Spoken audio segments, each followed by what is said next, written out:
poker's legendary champions, next-generation stars, and tireless ambassadors of the game, sharing their wisdom and guiding your journey to high achievement on the green felt. This is Chasing Poker Greatness with your host, Brad Wilson.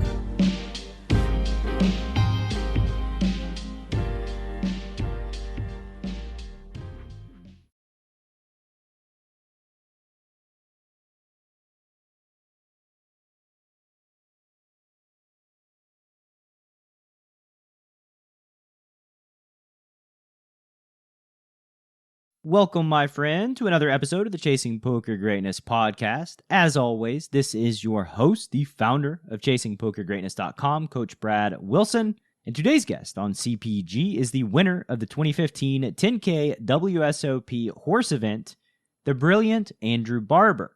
If there's one way to sum up Andrew Barber, it's this: the man is a stud. In life, there's one trait I value in humans above all others, and that is the ability to admit when their previous opinion, no matter how strongly believed, is wrong. This changing of opinion may stem from new information or a revelation that it was rooted in some kind of cognitive bias, but whatever the case may be, they have enough courage to simply say, you know what, you're right, and now I'm going to look at this a little differently. When you approach poker and life from this paradigm, you're able to expedite your evolution as a human being and avoid unnecessary suffering in a way I can't overstate. I have many regrets in life, but not understanding this lesson earlier is one of my biggest, and this is an area, as you're about to find out, where Andrew Barber thrives. Andrew's also a former engineer, economist, and follower of Stoic philosophy who spends most of his life force these days in academia.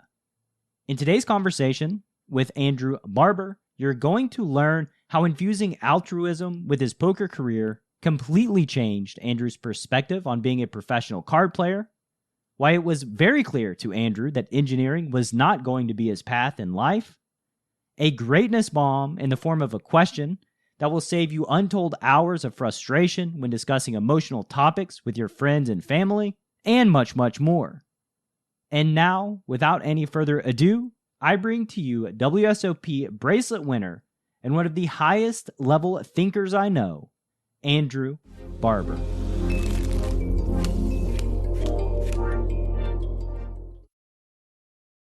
Andrew, welcome to Chasing Poker Greatness, sir. How you doing, sir? I'm doing well. How are you? I'm doing all right. Like I mentioned in our brief interview conversation, I have a tiny cat asleep in my lap, so any meows or purrs that anybody hears in the audio, that's where that's coming from. Typically, starting this show out, we dive deep into your journey through poker. So to kind of set the stage, how old are you currently? So that we can set the timeline, and then let's talk about your journey through cards. Sure. I am 38, which feels weird to say because like that's so old for poker, but I guess a lot of people I came up with are in a similar place. Yeah. But the legends yeah, of the game are like Phil Galfond. He's like 35 or something. Like Jungle Man just turned 30 like a year ago. Like what the hell? Yeah, I've got like a few friends that are like going to be eligible for the seniors in a few years, and I think the seniors is not going to be a soft event in like 5 years. Yeah, give it like 12 years or so, and the seniors, trouble for the seniors event. Yeah. So let's talk about your journey through poker. That was where we started this question. Yeah. Okay, so it's been an interesting one. If I go all the way back to like the first time I played poker, I was in college during like the party poker boom, which was just ages and ages ago. That would be around like we're the same age, by the way. So it's we're the same age. So I feel your pain here. So like 2003, 2004. I was in college 2001 to 2006, and it was crazy. I mean, like I'm on a college campus right now, and poker is just not what it was then. You know, it was every white male was playing poker in some way, shape, or form. They were playing in the dorms, in the frats, online. You couldn't you couldn't trip and fall and not land in a poker game somewhere on campus.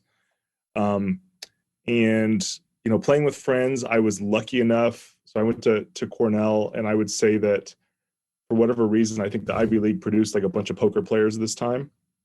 And I was lucky enough to find some people who were active on 2+2 in the early days. And that was huge for me, because getting connected with like people who were studying the game at a higher level, and we're kind of on the frontier, was really great. And who was in your crew back then? I know like Vanessa was up there for sure. She was at Yale. Yeah. I believe Haxton was at Brown. And then at Cornell, it was Brian Hastings, me, a guy named Jonathan Tamayo, who's, I would say, like somewhat unknown, but maybe like a lot of the OGs know him, driver's seat I, and a few other people that have kind of gotten out of the game, but were pros for a number of years.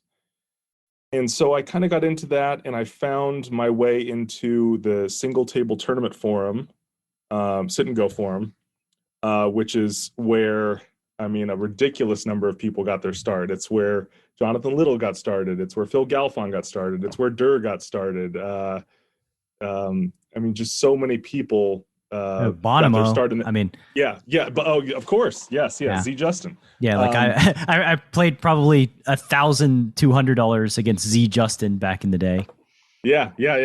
I wear goggles. I remember he was like he was someone who I saw kind of climbing the ranks, and I remember like he bought like it was like a Mustang or something cash when I was like 22, and I was like, oh my God, this is balling. Like, this is a guy who can just buy a car with cash. Yeah. And the ROIs were ridiculous. If I recall, there was some sticky in that forum that said that like people were sustainably earning like 8-9% ROIs in the party 215s, which is absurd. I was making like 5 or 6% in like the full tilt 33s, and I thought I was crushing.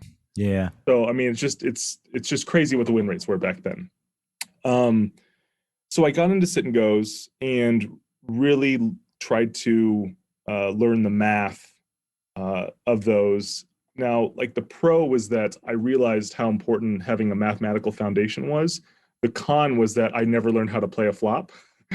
You memorize push fold stuff, and you just multi-table as many tables as you could possibly handle. Mm-hmm. And so like that sustained me for a little while. I shouldn't say sustained me. I played sit and goes for a little while, and I was lucky enough to only dive into poker towards the end of my college career. If I had found it earlier or had gotten serious earlier, I don't know if I would have finished. Mm-hmm. I barely finished as is. So I graduated in 2006. I went home. I was playing. Oh, go ahead. What was it about poker that, pulled you in, captured your interest, and that you loved? I really enjoyed the social aspect because I met interesting people. Like I was exposed to, you had kind of had this organic mixing of people. Like I would go to a game in a dorm room, or I would go to Turning Stone, which was like the local casino that was open to 18 plus at the time. And I would just go with different people all the time, or I'd play with different people all the time. But I think that I, like so many players, I liked the idea of learning a game, solving it as fast as possible, and beating it. Yeah. And I would say that this is true of like all games and sports that I've played. Mm-hmm. Like I'm in the middle of kind of going down the rabbit hole with golf lately. And I am like dead set on breaking 80 as fast as possible. Yeah, you certainly choose the easy games that are just you just pick up a club and you just swing and you win, right? You sit down at the poker table, you know all the things, right? I do think it's interesting. Like early on in my career, I guess the poker world was kind of small. Like there were a lot of people playing, but I think that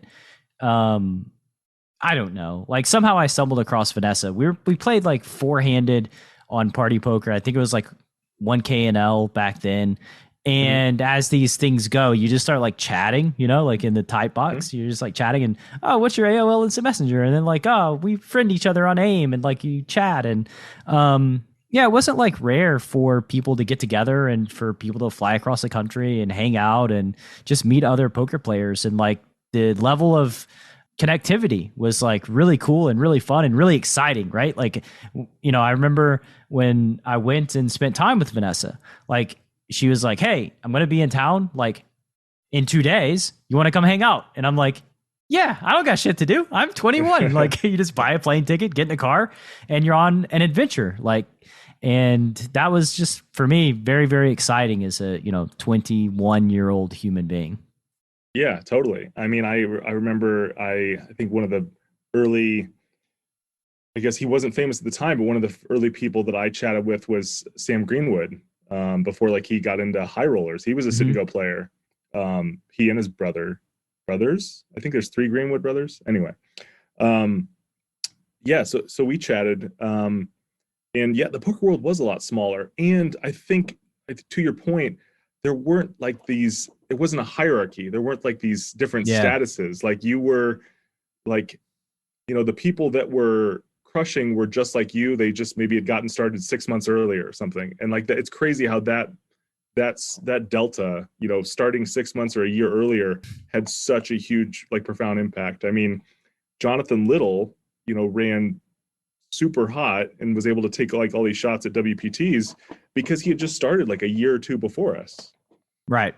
And I mean, back then that's a big deal. Like it was a really big deal. And also the tournaments that you win were a really big deal because like, Antonio won a WPT event, like, and Gus, like at the exact right time in the boom that made it to where like they don't have to worry about things really forever just because they became celebrities at the perfect time that affected like, they could just have taken $0 in prize money. And I'm sure that those tournament victories have paid for themselves like, 50 times over throughout the last 20 years.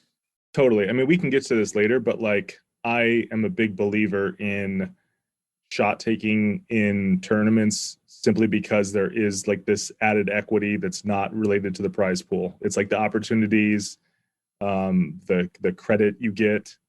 It's not deserved or undeserved. Yeah, no, it's not deserved at all. I mean, tournaments are lotteries. You hope you tell get that to lucky Ali Imsurovic. That kid. I think they become less lottery like as you climb the high rollers, but no, he and Sean Perry are doing really crazy things that don't make sense. Like they shouldn't be able to beat the guys they're beating as consistently as they do. Yeah, see, that's how it works, right? Like somebody's doing some crazy things that doesn't really make sense, and then like 5 years down the line, it's like we just gain visibility of like exactly what's going on there. I think, like Durr in cash games, for instance, was like, what the fuck is this guy doing? But like he's just so ahead of everybody that like we can't see what he's doing. Yeah, no, this one doesn't make sense to me in particular because. Like if we learned anything from the AI human challenge where I forget the 2 Libratus, I think that was the Pluribus, newest one, but Pluribus and Libratus. I think Pluribus was the first one and then Libratus was the second one. But humans are basically employing the strategies now that the AI killed us with in the last round, like the use of overbetting frequently. So yeah, I'm curious. I will never play one of these high rollers. I have no desire to whatsoever. But it just does not make sense to me how, like, I don't know who's firing them, routinely, but just how the best players in the world are, routinely coming up short against Ali and Sean. Yeah, it's interesting. And I think it's pretty cool. Like I think these anomalies are just always fascinating and cool in poker, just because it's like, I had Patrick Leonard on a few weeks back, and we were talking about MTT and like variance and all these things, and like basically I just asked him about like his career, and he sort of like a little bit sheepishly was like he hadn't had a losing month in 10 years, like playing MTTs on an everyday basis or very, very regular basis. And it's like, that shouldn't really happen from what I know about MTTs, but I guess I'm a cash game person, so I don't know a ton.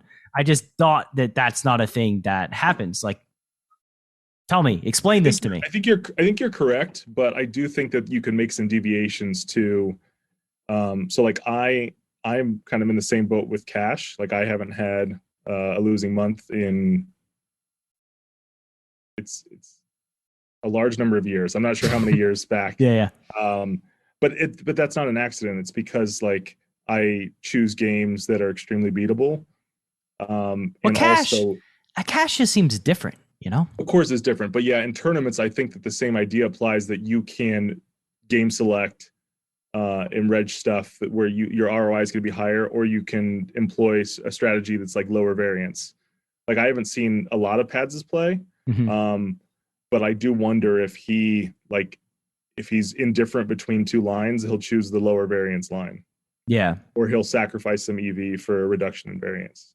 But yeah, no, that is shocking. Like to go, I mean, that doesn't even make sense considering there's so many crushers that will like, brick entire scoops or W coops, and that's expensive.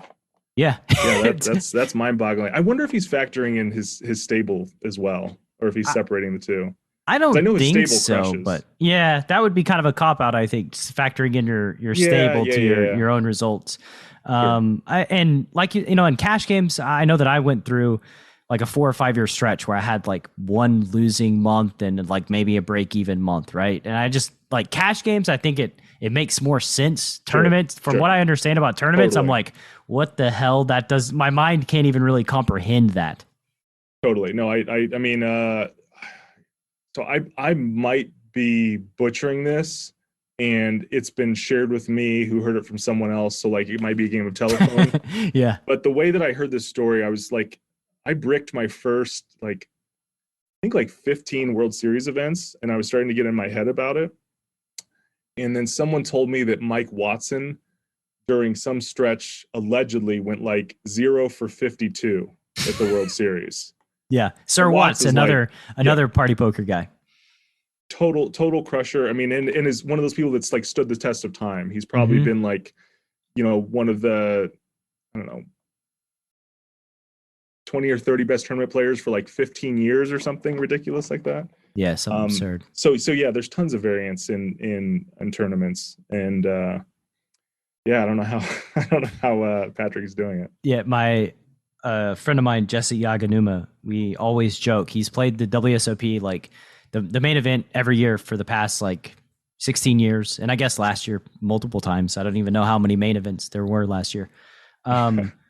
He's never cashed. Like he's never cashed in the main event, not one time out of like 16 go arounds. And I'm pretty sure he made like day 3, 4 years in a row. He's like, hands down, I've put in more hours at the main event and not cashed than anybody else on the planet. No, he's got, I'm content giving him the record. I would also argue with a high degree of confidence that he's doing something wrong. Like, well, I think that's very possible too. He has to have a min cash in there that he's just passing up on because he's playing for the win or something, or he's playing to make day 9. Yeah, well, he's going to come back on the show. I'll ask him about that. Actually, what the hell's wrong with you? I think honestly, I think an ITM rate for a good player in the main should be like north of 25% or 30% or something. Yeah. Especially when they're paying 15%. Now, granted, a lot of those years he played it, they were paying 10%. But it's hard to go 0 for 16 if you have like an ITM rate of like, we'll say conservatively 20%. Yeah, maybe he's just doing it now to keep the streak alive. He just got to keep that streak going. He could be in his head about it. He could be. I mean, like there's poker players, I think, have an underappreciation, although this is becoming less so, of the psychology in this game and like how much of a struggle it is to play your A game at all the time. For sure. And I coach mostly cash game guys, but one person that I coach for a while played MTTs, and the thing that was happening with him in MTTs was like he would get deep and then he would be like an out of body experience. Like I didn't even know like why I did what I did, but then I just like punted my stack away. And I'm just like, this happens so frequently and so often that like if you're just around and have a high level of awareness and you're disciplined, like as a good MTT player, somebody's got to be the beneficiary of all these punts, right? Like it's just maintaining maintaining composure in those super high pressure moments where people just melt down. Yeah, I mean, I think I've heard so many people say this over the years, but like I think MTC success is basically just waiting around long enough for someone else to make a mistake and not being the first one to make that mistake.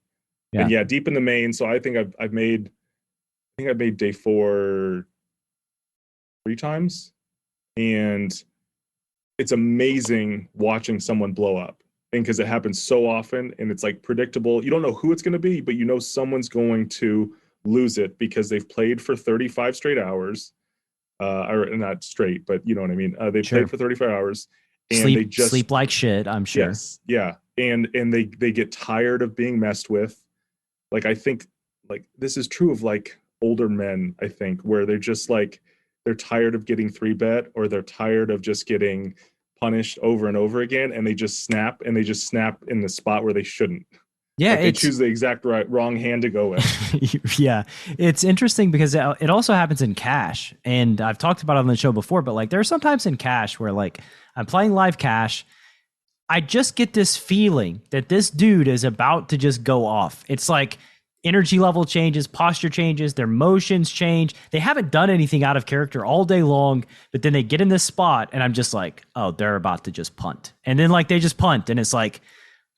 It's really weird how my punt radar detector can be on in those spots. But like, I think that sometimes the pressure just gets to people and they just like maybe subconsciously self-sabotage. And it's just like, okay, get me out of this thing that's causing me so much pain. It's a really weird phenomenon in poker. Yeah, I think this is why live poker and tournament poker are always going to be fine. Just because humans have limits. You know, in the same way that in athletics, like people choke, you know, professional athletes choke, sure, or get the yips or something like that. I think that it's reasonable that a bunch of amateur poker players getting together to play for lots of money will make many more mistakes. Yeah, looking at the first prize of like $9 million, your high likelihood chance that the pressure is going to get to you. I mean, it gets to even like the elites of the elites, right? Totally. I mean, I had a final table in the Colossus a couple years ago, and I went through so many emotions that were not necessarily useful or beneficial. But one was me constantly focusing on the fact that like this was not a once in a lifetime opportunity, but like once in a 10 lifetime opportunity, since it's the fucking Colossus. Yeah. And I ran so terribly bad, and I kept obsessing about that. And I know that like it started to take an effect on me. And then I had like, you know, I really only had like one hand that I could play, and I think I butchered it. Mm-hmm. And so, yeah, it's tough. I mean, I think that you can't overstate the importance of it. And a book that I always go back to is Elements of Poker, Tommy Angelo's book.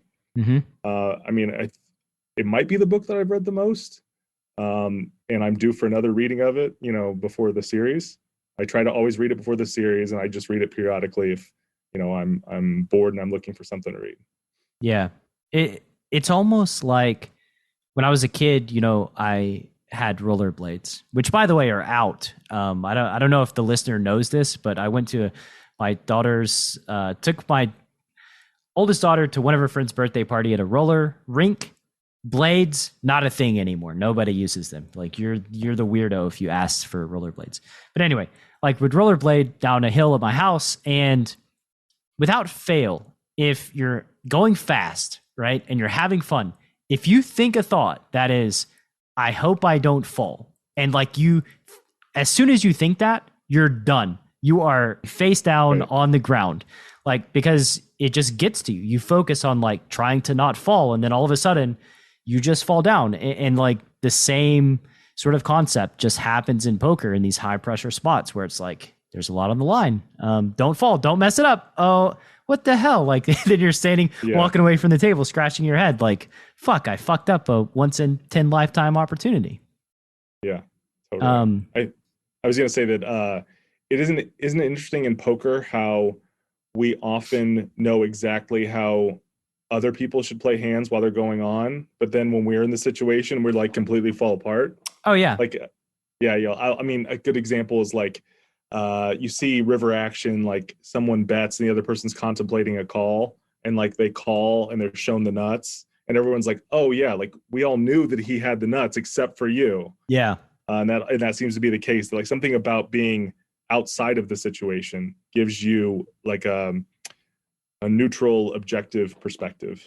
Yeah, I don't think it's something. I think it's emotions. Like I think when you're outside of it, you're not feeling any emotions that are going on, and Right. you're not influenced, and you're less biased, you're more objective.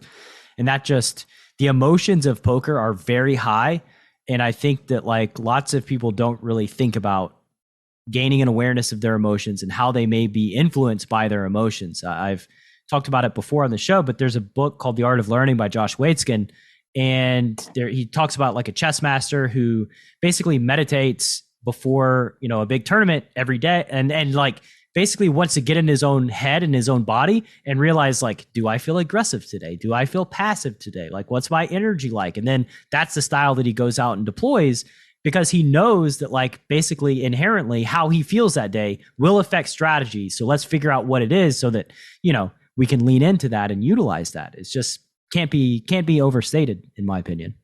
Yeah, I really like that book. I think anyone who achieves mastery in two separate domains that like should not be connected at all, I think is really impressive and should be paid attention to. Yeah, that guy. He's very impressive dude. I think for the listener, check out Art of Learning. It's really an awesome book. He's the basis for the movie Searching for Bobby Fischer, is Josh Waitzkin. Yeah. Let's go back to your journey. I don't know where I took us, but we went all off track. Okay, so let's see here. I graduate college. I go back home to Springfield, Illinois, and I tell my parents that I'm kind of burned out from college and I'm not in a hurry to get a job. And they're like, that's fine. Whatever you want to do. What'd you get your degree in? Civil and mechanical engineering. Oh, cool. Okay. And so I go home and I'm playing, continuing to play sit and goes online. And I get into like the cash game scene. There's like poker's not legal in Illinois at this point. So I'm playing in like these underground games. As you do. Yes. Which is just a crazy, I mean, poker provides you, especially if you're in the game long enough, provides you with lots of crazy stories, and like being robbed at gunpoint multiple times is on that list of crazy stories. Tell me. I want to hear the story. I mean, they're not that interesting, but like it's just a fact that private games without high level security, like all these places have cameras and locked doors and you have to be buzzed in. But that is not enough to, deter someone who's trying to get some money. But yeah, on 2 occasions, 2 separate rooms, the game was robbed, and thankfully both times they just took like the money that was like the house had. They didn't like they missed the money that people had in their pockets, which was much more than what was on the table. Yeah, not poker players that robbed the place. Exactly. Opportunists. So anyway, so I was mixing like live and online play. And then finally they say, you know what, it's time for you to get a job. And so I, applied for some jobs and got a job as an engineer out in California, in the Sacramento area. So I moved out to Sacramento in 2007 and held down a job for all of 5 months. And then I was either laid off or fired, depending on whether you want to be generous or not. I say that it was timed with the recession, so I was laid off, but I was not a great employee, so I could have been fired. Why weren't you a great employee? It's tough. Like when you are, first of all, when you're just a poker player and you're now having to go to a 9-to-5 job, that's weird. Also, the kind of person that really enjoys poker, I think, abhors. I was actually just discussing this today, or I think in the last couple of days on Twitter. Abhors being told what to do. They want autonomy, and I was not in that kind of work environment. I had a boss, and I had these projects and timelines and deadlines. I like that you described it as weird. That's very soft language for you fucking hated it. Yeah, it was not good. So anyway, so I tell my family that, I'd lost this job, and they're like upset, beside themselves, and what are you going to do? And I kind of thought about it for a little while, and I was, you know what? I'm going to give this poker thing a try. And thankfully, in 2008, Northern California is like poker mecca, card rooms everywhere. There, I would say that it seemed to be recession proof. Like there was enough money, I think in Silicon Valley and then just like the larger greater Bay Area. And so I was, and I was also playing small too at the time. I was, I got this severance check, and that was my bankroll. And so I started grinding like crazy small games. I was playing like 4-8 limit hold'em and 1-2 no limit for a couple months, just trying to pay my bills.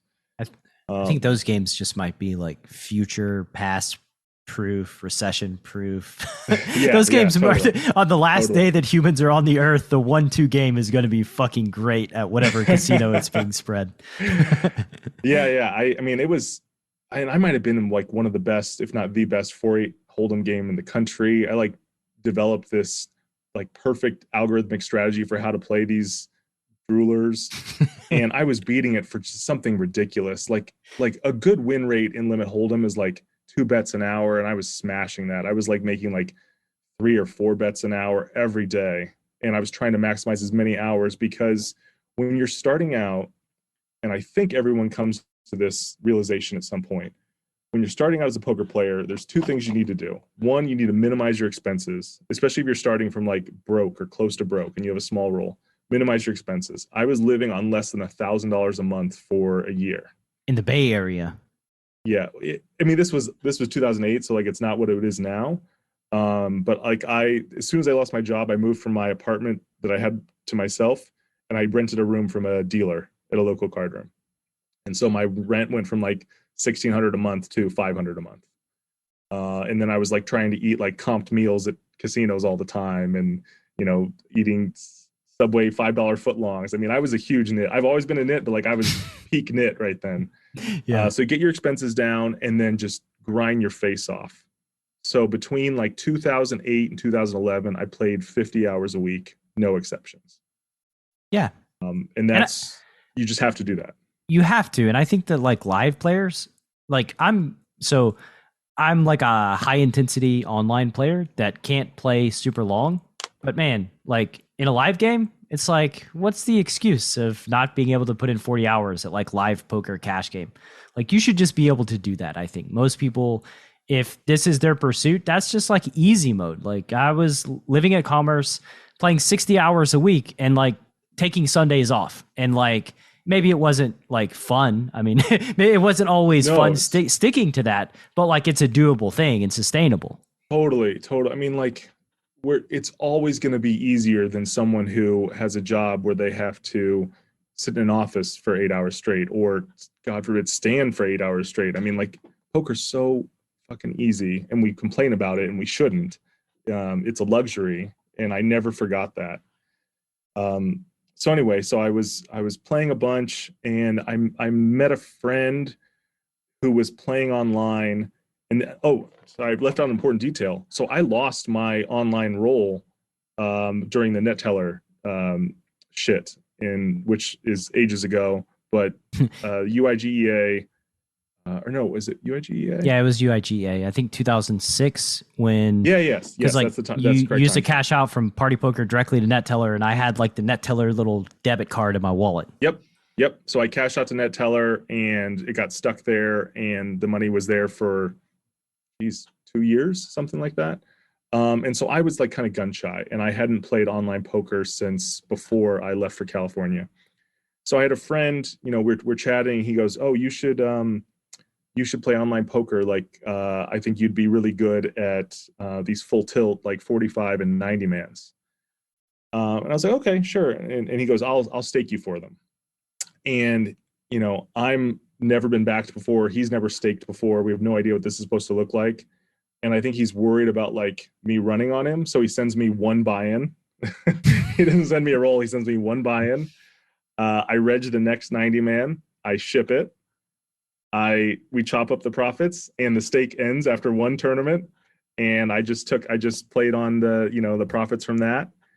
And then a few months after that, I won. Full Tilt had a tournament that I think ran nightly called the 50-50. It was a $50 50K guarantee.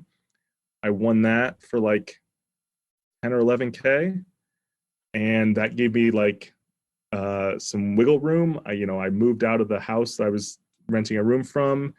I started traveling around playing live stuff in California and Reno.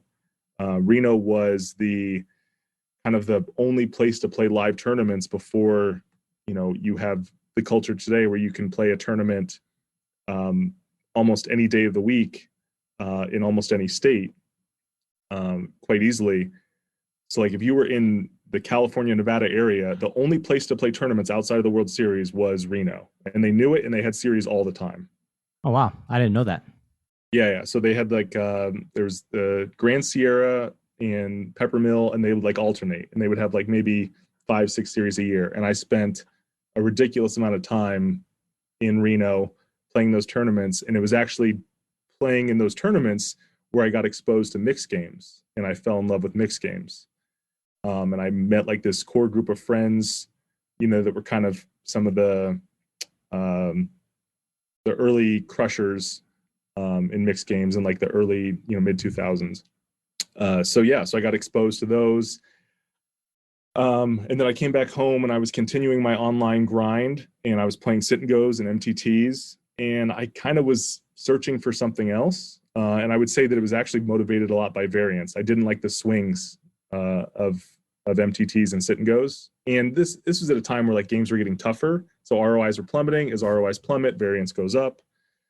And I was like, I need something more stable. Obviously that's very difficult with poker. But the realization you eventually come to, which I think a realization every poker player has, is like cash is going to be better for my sanity than tournaments, if I care about the swings at all. And so I started playing cash, but I had gotten into Omaha high-low through my experience with going to Reno for mixed games and stuff. And I just like fired up like a small stakes 6-handed Omaha high-low table, and it just clicked. It just clicked the way that I've heard other poker players talk about specific formats where they just get it. And I just seemed to get it. And I went from, I think it was 50 cents a dollar to 75, 150 on stars within 9 months, something like that. Solely playing Omaha high-low? Solely playing Omaha high-low, still dabbling in like sit and go stuff and some MTTs, but like I became obsessed with the game. I had a poker journal. I was always thinking about the game. I was talking to other people about it. I mean, like some of my best poker friends are people that I kind of met around this time or talked to Omaha high-low with. Why do you think it clicked so much? And I'll a follow-up question down the line is also, why did mixed games resonate with you so much?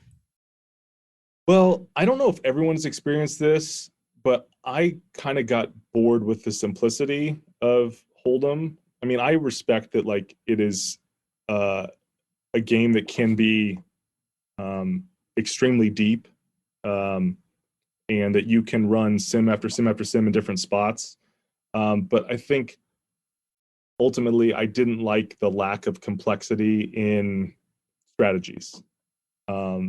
And with mixed games, you have like, constant variation. Like I love playing in a multi-game mix where like the game is just changing like every orbit. So it's like, okay, let's shift to something new. I think maybe I get bored, or I like shifting gears and thinking in a different way.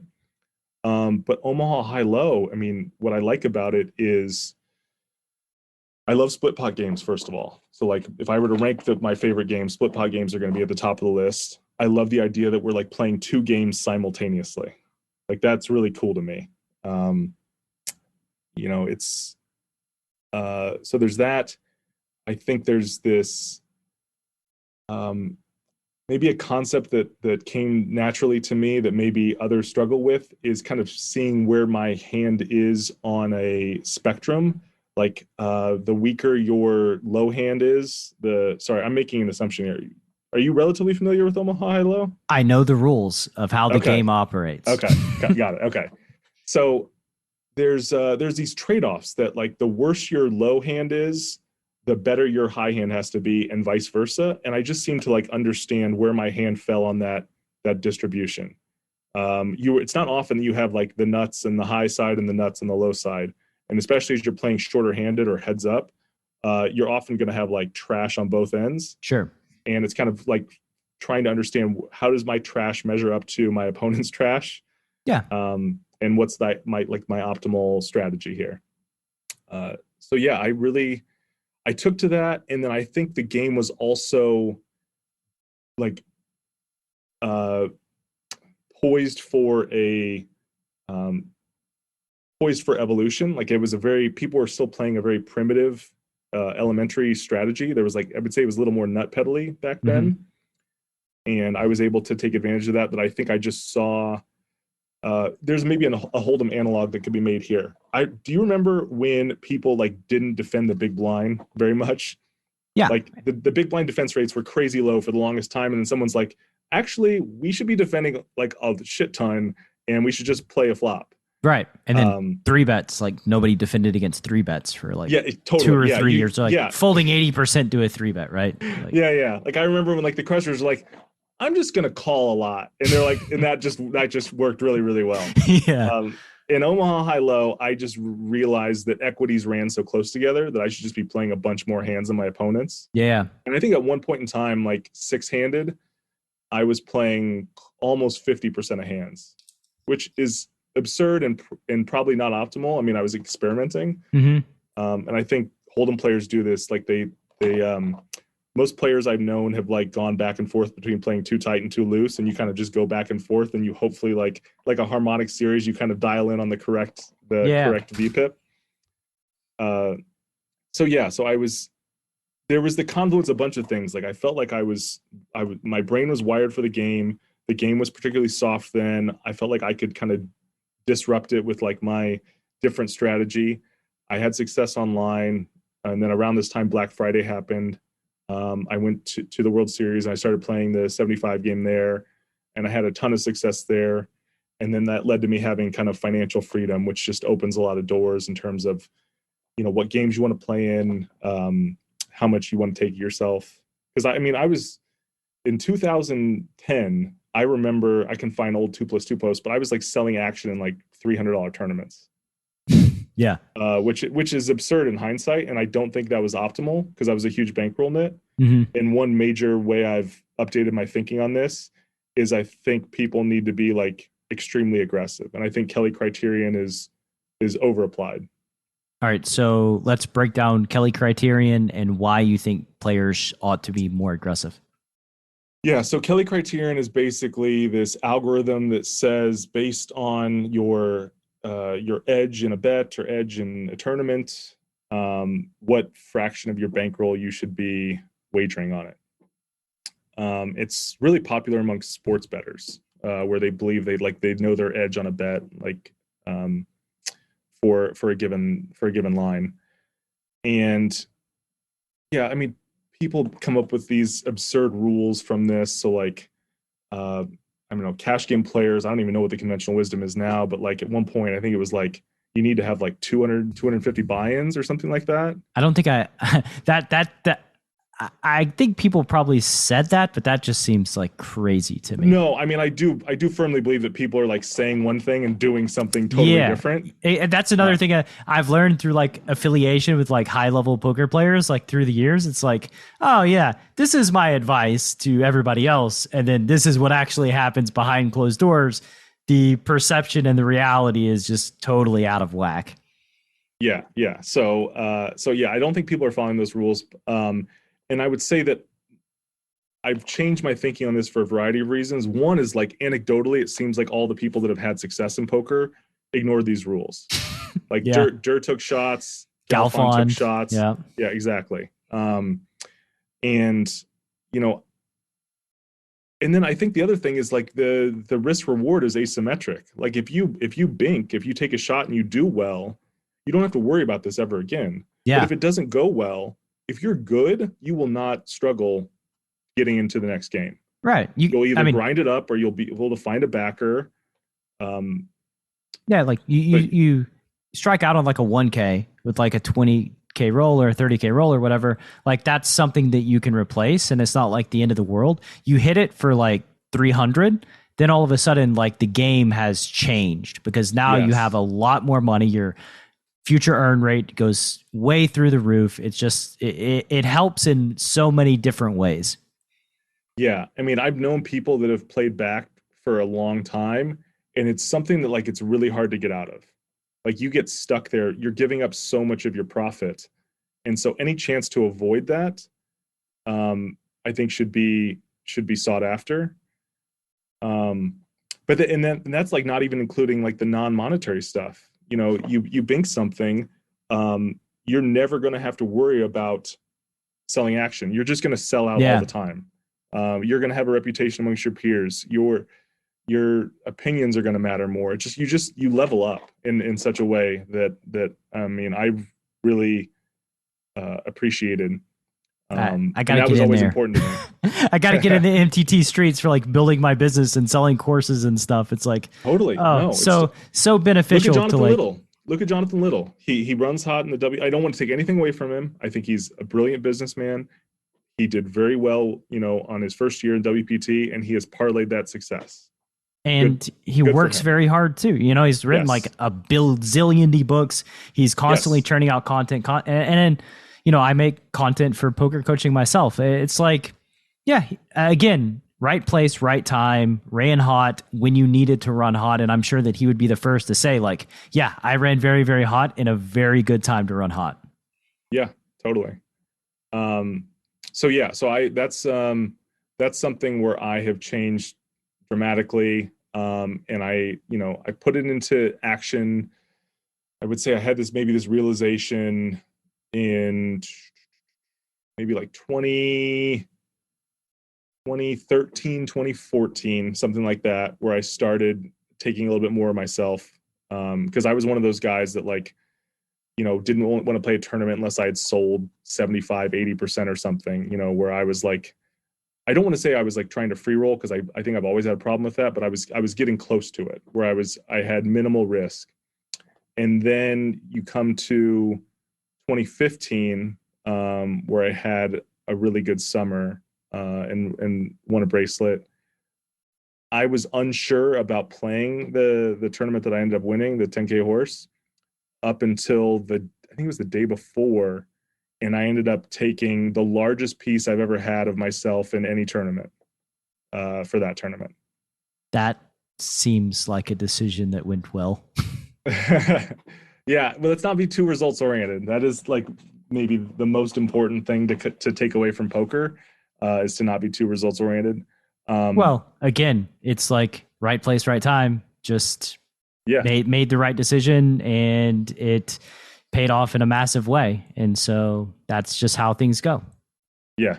No, it was. How'd it feel? I was happy with scooping that one, the 10k H.O.R.S.E, because that's like a pretty prestigious event.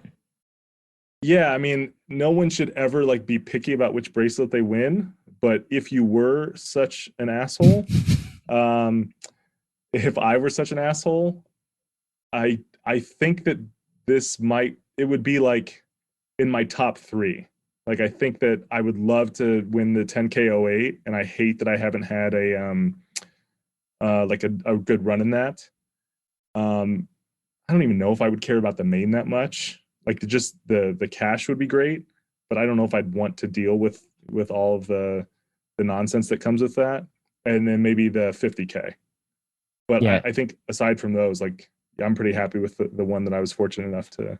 Yeah, it's funny. Almost verbatim, Chris Wallace said the same thing, and I'm pretty sure he won the same exact 10k H.O.R.S.E event. Maybe. He won it the year before me. I room with him during the World Series. Yeah, he said almost verbatim that same thing. If I could pick a tournament to win, which is funny, you two roommates, and then both of you win it back-to-back years. That's pretty cool. Yeah. I roomed with him. So it was well after. So I think I roomed with him for the first time in 2018 or 2019. So it was after the fact, but like we kind of bonded over the fact that, you know, we had that, we were kind of like a couple of nobodies that won that tournament. But Speaking of, it was. oh, go Oh, go ahead. ahead. I was gonna say, I was speaking just of gonna say, nobodies, I looked at your Hinded mob, and it's like just this anonymous. There's no picture of you. It's like pretty freaking hilarious. oh, that's funny. I haven't looked at it in a while, but I thought there was something there. There wasn't. It was like winner of the 10k horse. Like that was what I saw, but like there's no picture or anything. It's just like your name and how much ever you've won in lifetime MTTs. Oh, that's funny. It's something I don't care about like that much. I'm not someone who's like seeking fame per se. Like I promised myself a long time ago that I would never use my bracelet photo for like any social media stuff because it just seems like so um uh ubiquitous and I don't know what the word, like, trite. Yeah, But ubiquitous. All you 10k horse bracelet winners sharing your pictures everywhere. no, I mean, because the thing I realized, the thing that you and I both realize is like there's so much luck in tournaments, and like we Sure. should not derive, our self-worth or identity from getting lucky in a lottery. So here a thing that I've struggled with. So like what's interesting is like I'm a cash game player who's like had no interest in NTTs my whole career. Like I just haven't had much. I mean, maybe in the first 4 or 5 years, but since then, like not so much.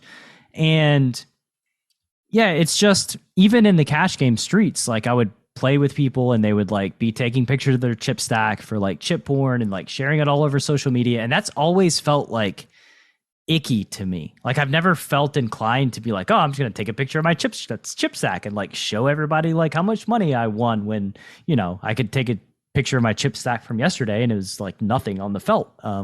But yeah, it's always felt very weird to me, that sort of pursuit of prestige, which ironically makes a lot of sense considering my podcast is Chasing Poker Greatness. But it does strike me as uncomfortable just as a human. Now that I have like a business and I'm like actively trying to like market and grow, it's sort of different. But like if I were just on my own, nobody would ever know about me. Nobody would ever read about me. Nobody would ever hear about me. And that's just kind of how it would be. Yeah, I think that's so there was a lot to unpack there, but I think that first of all, like taking pictures is just like associated with being a fish. Like there's a high degree of correlation between those things. But it just goes to show that how difficult it is to divorce yourself from the ego with poker. That I actually kind of I really liked your idea. Like, oh, I could have taken a picture yesterday when my chips were nothing.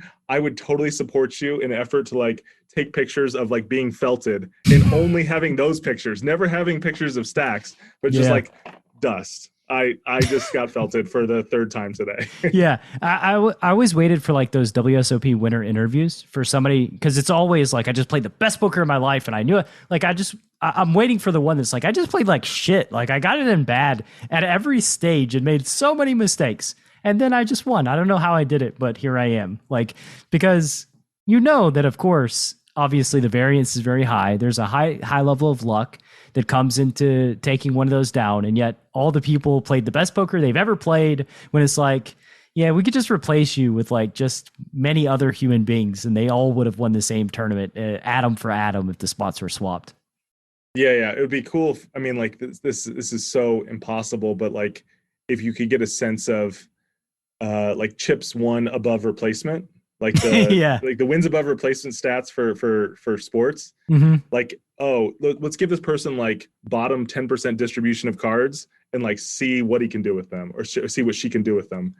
And like, yeah, my final table, the 10K final table, the cards played themselves. I ran like one bluff, which I think was like a great spot for a bluff, but largely just I ran hot and my opponents made mistakes. And even I that's lucky, right? Like, sure, getting totally, in a good spot totally. to bluff. Like even that's Yeah. there's a form of luck in that too. Yeah, I mean, even at that final it's crazy that and this seems to happen a lot with tournaments, and maybe it's like availability bias where I just like, I see the tournaments that, or maybe confirmation bias, but like I see tournaments that confirm this theory. But it's amazing how deep in tournaments sometimes like all the good players will bust before the final table. So like I saw this with the main one year where it was like super stacked with 100 people left, and then just like no one good made the final table. And my year with the 10K, like it was super stacked with like 20 left, and then like I got lucky in terms of who the people were that made the final table. Like I got a drunk Scotty win. Like that's just good. That's just good luck. Mm-hmm. It's more run good when you need it. Yeah, rather than getting like you completely lucid, David Oppenheim or something like that. Like, yeah, I ran good there. But yeah, that's tournaments, and I definitely, while I enjoy them and I think that they should be part of every poker player's like portfolio, they're extremely luck based, and I don't think you should derive any sort of identity or ego from having success in them. I see them as a speculative investment. And you mentioned something there that's a greatness bomb for me, because you mentioned the win above replacement. We wish we could have that stat. And sort of intuitively, I think that's how I've structured most of my decisions in cash games, even at like an early age of like 22 or 23. I just remember thinking like, oh, it's set over set, like whatever. If the spot's reversed, like they're going broke to me, and that'll eventually happen. And found myself trying to make decisions that I thought other people would not make, so that when the spot was reversed, like I would be have an edge against them.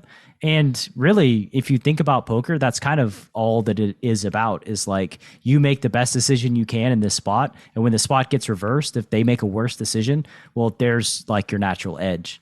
Yeah, there's the profit. I think as Clancy calls this reciprocity. It's either Sklansky or maybe Tommy Angelo. But yeah, it's like, it's so simple, but it's so profound. Yeah, like if everybody stacks off in a quads versus quad spot, then we shouldn't be upset when we lose money in that spot. But like if 5% of poker players are able to lay down, bottom two on the flop or something, or in a rare, if you could somehow find a fold of a set on a flop, which I don't know if anyone should be beating themselves up about, but if you're able to find such a spot, I actually just saw a video the other day of a guy folding bottom set to 2 all-ins before him. And it was top set versus middle set versus bottom set. Wow. But yeah, like if you can find those spots, I think they're worth seeking. I don't know how much time should be spent obsessing about them, because I do think that the biggest edges are still derived from like being in the right headspace. To quote Tommy again, but like knowing when to quit, knowing how to quit. Recognizing your tilt, your different types of tilt. Am I experiencing tilt now? And I think that's where all the edges are. I think everyone has like a basic idea of strategy. But I think you may be overestimating some things. Sorry. I think most pros have an idea of good strategy. Yeah. Yes, I'm referring to like pros here. Yes, so like in the flow chart, yes, you should like iron out your leaks first. But once you've done that to a reasonable degree, like the next unturned stone should be getting your head right. Absolutely. And starting sessions well, ending sessions well, making sure you're playing at least your B game throughout and never dipping into your C or worse game. Yeah, and just like actively seeking out things that can upgrade your mental game, your resilience. I think meditation specifically is something that every poker player should do. We play a mind sport, for the love of God. Like, why do we not work out our mind? And for meditation, like the first thing that you can use it tactically for is gaining awareness that like you're not in a good space right now. So maybe we should step away from the table for a little bit. Because if you don't have awareness that you're about to punt, then you're just going to punt. But if you have awareness, then maybe you can like take a deep breath, collect your thoughts, step away from the table for a few minutes and kind of get yourself back in order, or just, call it a night. Yeah. When I get felted, I have like a mental checklist I go through. Like, am I tired? Am I hungry? Am I sad? Am I angry? And if I like pass all the checklists, like if I'm not feeling those things, then I'll reload. Doesn't Wallace do that too? Does he? I think so. I think he mentioned it. Somebody that was on the show, I think they mentioned they also like walk around the casino one time too, to give themselves like time to reflect on the situation. I shouldn't be surprised, because like a bunch of people are playing the same game. They should eventually end up with the same strategies, both on the felt and away from the felt. Yeah, that's pretty funny. That's cool. The decision to enter a hand is fundamental to poker strategy. Too tight, and they know what you have. Too loose, and you're easy to run over. Pre-flop Bootcamp from Chasing Poker Greatness is a comprehensive guide to locking down your pre-flop game and creating true range advantage. 8 days of guided training, over 60 optimal ranges, and access to a dedicated community of players that will push your pre-flop game from a place of weakness to your greatest strength. Go to chasingpokergreatness.com/bootcamp. Available now. John, I wanted to ask you why you decided to invest into pre-flop bootcamp. Everything that you had done with me to that point, or I had heard you do, had impressed me. I loved the podcast. I accidentally ended up in the Poker Power Hour and loved that. And then I took coaching, and then you recommended the boot camp. And at first I didn't think it was, something that would be that valuable. But I was like, everything else has been amazing. So I signed up, and then it just blew me away. And what about boot camp blew you away?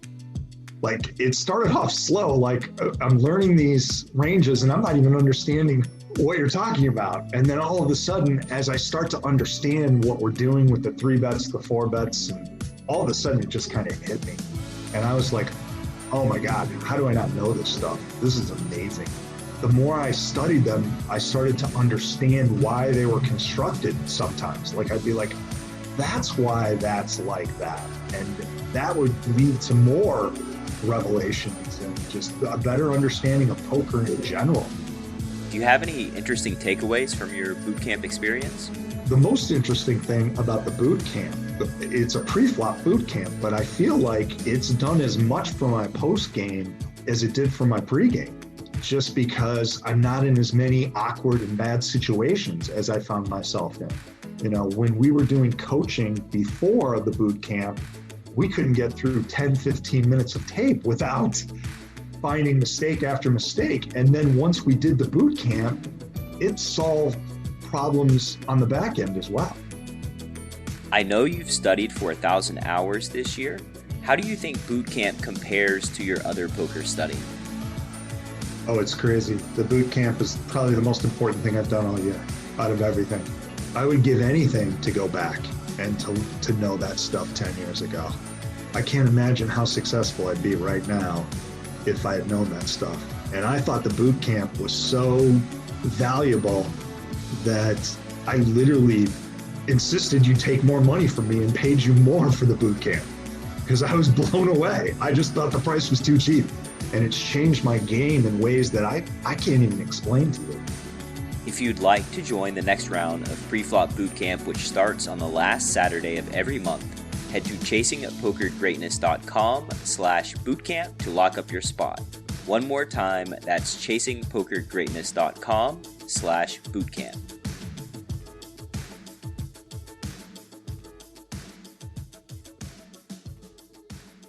Where were we at in your poker journey? I think we're like 2015-ish. You take down this, so what's been tournament.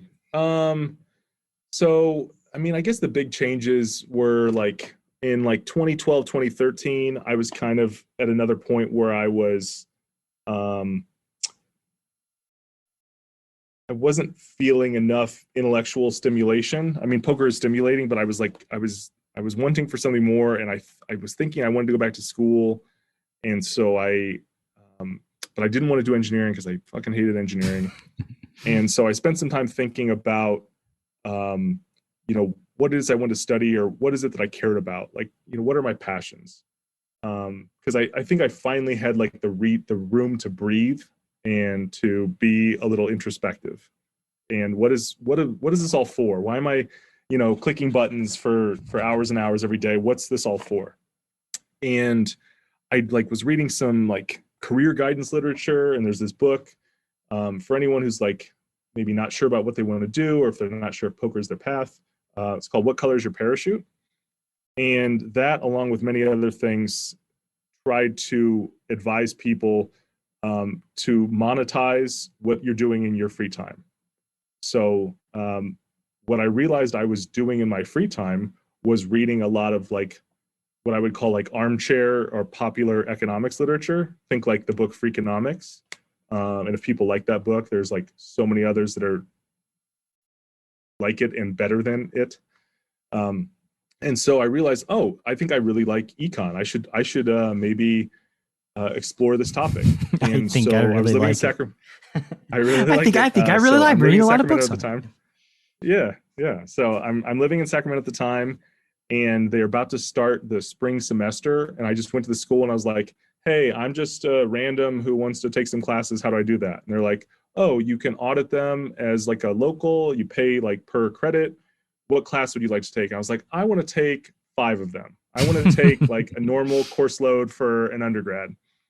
And so like, okay. So I signed up for all these classes.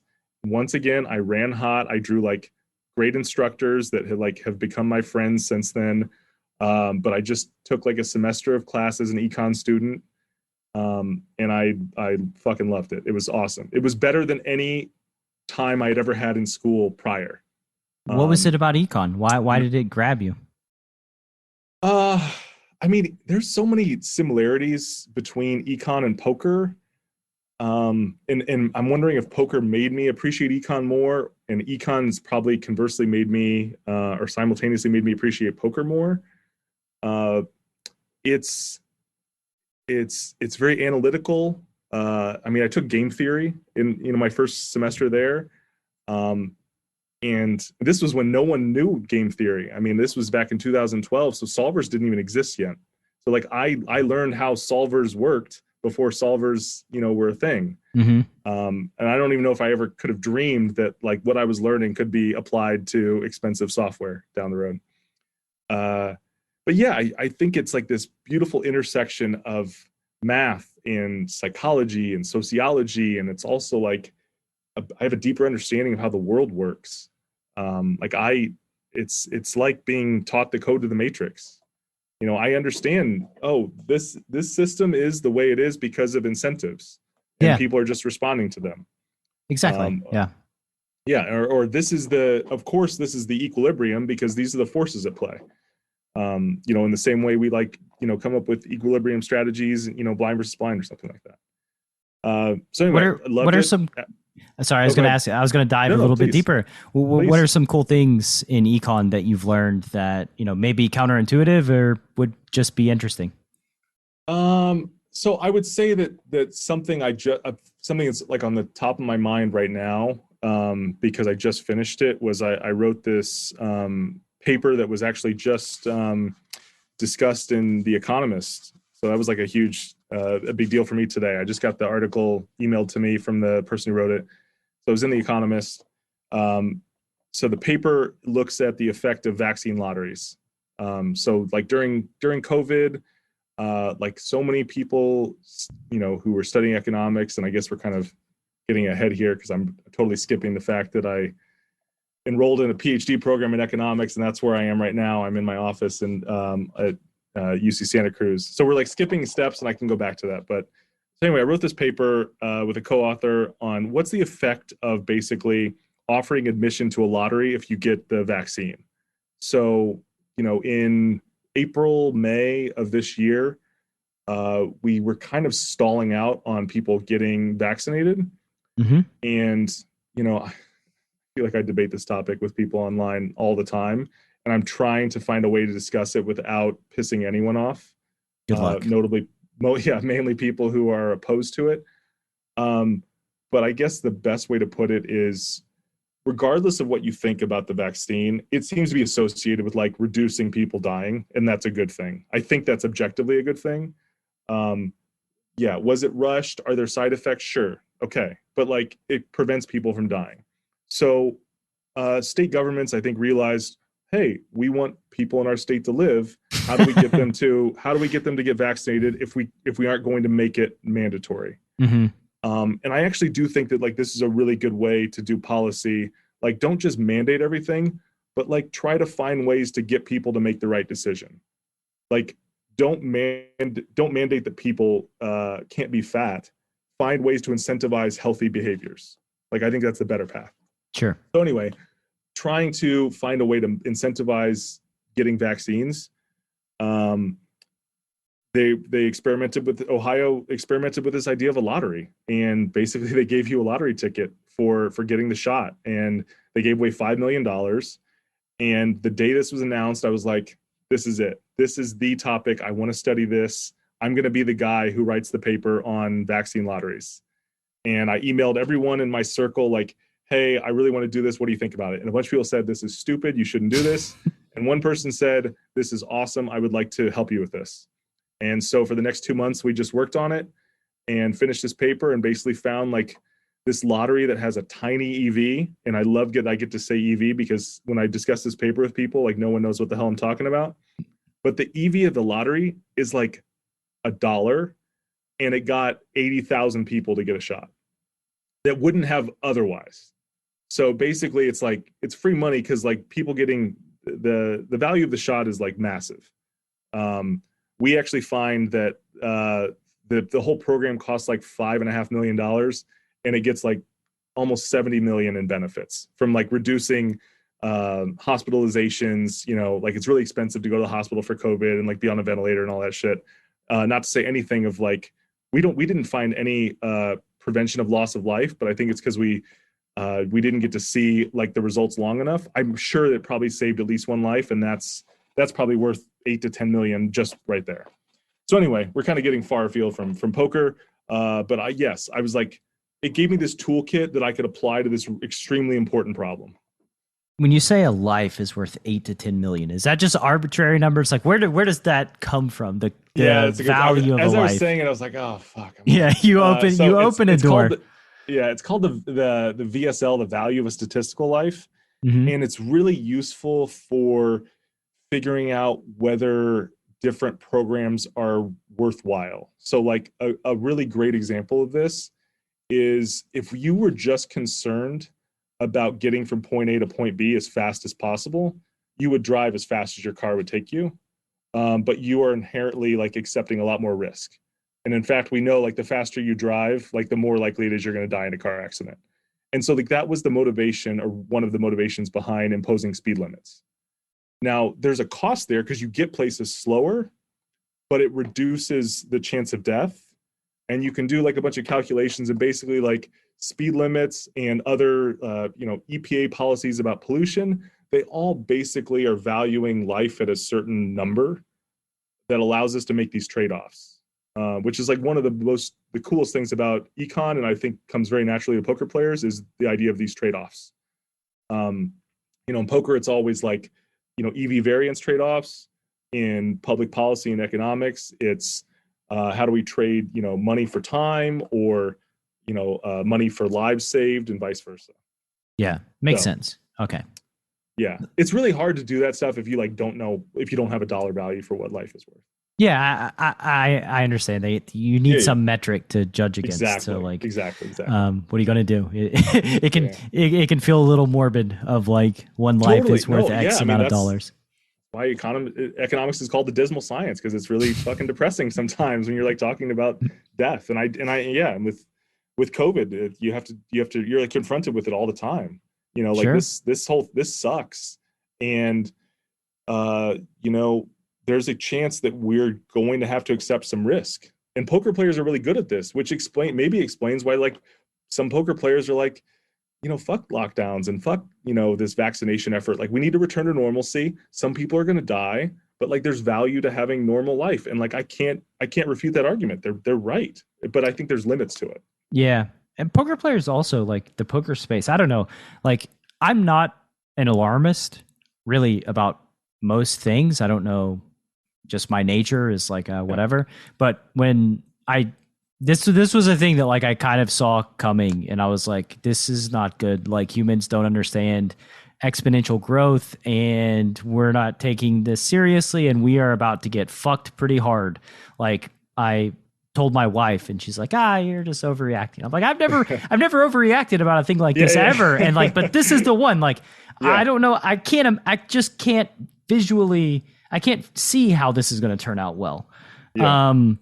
And I think a lot of poker players kind of came to that conclusion fairly on. Like the COVID conversation was like, oh shit, there's a lot of risk here. Like this is probably going to be bad in like January or February. Yeah, no, I think poker players are really good at they're like extremely numerate. They're good at forecasting. They're good at estimation. They're good at all the things that allowed people to predict what was going to happen. What's interesting, though, has been this weird twist that I didn't anticipate and I'm trying to make sense of. But like people who are crushers are taking these really weird stances, with regard to vaccines or mitigation efforts. And like, yeah, I mean, I was discussing it with poker player today, how weird it is that Alex Fox and Kristen Bicknell, who are like two of the best tournament players on the planet, are taking these like bizarre stances. And I really want to take the time to understand why someone would feel that way. I mean, I've thought about this so much because, yeah, it's just, and Bicknell and Fox and I really don't know. All I know is like I did weigh in on, I weighed in on one article in like that thread, and it was like about absolute risk versus relative risk and the percentages. And they were talking about like people are lying to you because the absolute risk is only like 2%. So this like led me down. I try to keep an open mind. And so I'm like, okay, Brad, what's the first thing I need to know here? Well, what the fuck does relative and absolute risk mean, right? So that I look it up, I read about it, I take like an hour trying to figure out like all these things. And then I'm like, okay, I got it. And then, so I just like rationally reply in a tweet and like leave an article. I think it was like Reuters article, but I mean, the information is like many places because it's just like a definition. The definition is a definition. Sure. So anyway, I leave it. And then like just some guy, I can't even remember who it was. Some poker player with like a blue check mark was like, oh, that's great that you educated yourself and did some due diligence, haha. But maybe the person that owns Reuters like is on the board of Pfizer, so there's probably I don't know. There's probably some bias here, and I've actually seen that same statement on like Reuters, and that person's on the board of like multiple times. So it's becoming like some sort of like it's a talking point. It's a talking point. It's a thing that's like spreads like wildfire within that community.